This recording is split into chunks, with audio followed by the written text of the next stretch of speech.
The Warriors were without 3 All-Stars, Steph Curry, Klay Thompson, and Draymond Green, yet they still beat the Lakers 117-106. Now it was a complete team effort. Logan, what did you see out of the Warriors stepping up tonight? I think you got a lot of the guys that normally had struggled throughout the year. You talk about Caspi, you talk about Nick Young.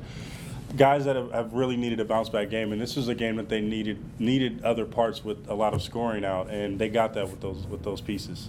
Definitely. Now, Steve Kerr looked at the game a little differently. He said that the reason why the Warriors won was because of a different reason. That I completely outcoached Luke Walton. That was, but duh. I don't need to tell you guys that. That was very apparent, but duh.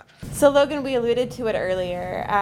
Quinn Cook, Omri Caspi, Sean Livingston. There's so many guys who don't normally have this type of a scoring output who really stepped up in the absence of the Splash Brothers and of Draymond Green. And it was really interesting. I was talking to Sean Livingston about it, and he said one of the main things was this gives guys a chance to get a rhythm before they head into the playoffs. Do you think it was important for these guys to have this type of a game? Definitely. If you were to tell me that Durant would only shoot like 18 shots and get about 20-something points, I would think that they lost, especially with how hot the Lakers have been. And it really needed that team effort. You talk about double figures for guys like Quinn Cook, who is a rookie on a 2-way deal, and just a lot of different auxiliary pieces like Caspian and Livingston. Livingston has always been the guy that you kind of lean on, but guys like Caspian who need a bounce back after the kind of rough years that they've had. So you talk about all the auxiliary pieces. It's something that they've needed, and it's kind of like the Spurs.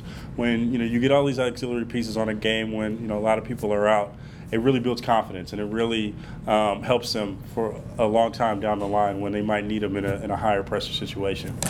KD obviously took over as the team's leader, and that started in the morning at shoot-around. It continued all night. Here's what he had to say about how he led the team tonight. The way I approach the game is just with confidence, I'm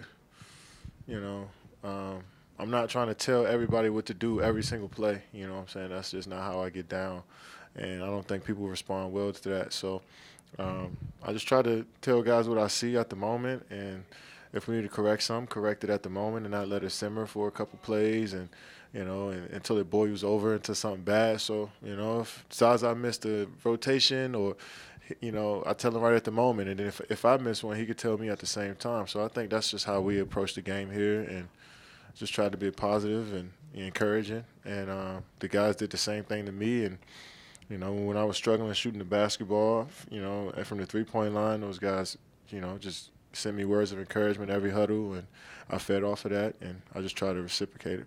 So one of the highlights of KD's presser was he said his favorite moment from Steph Curry's party. Steph Curry obviously turned 30 tonight.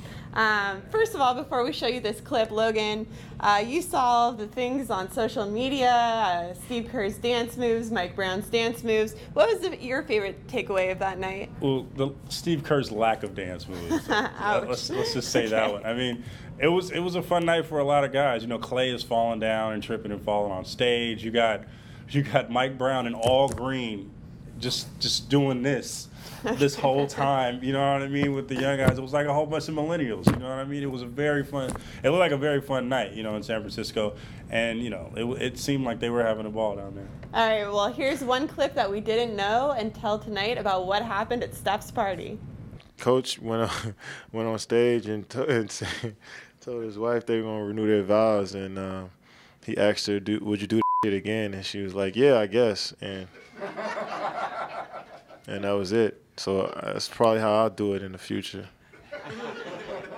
For Logan, Murdock, and Melissa Rohlin, thanks for watching. Make sure to check out all of our stuff at mercurynews.com and eastbaytimes.com. Also, you don't have any questions?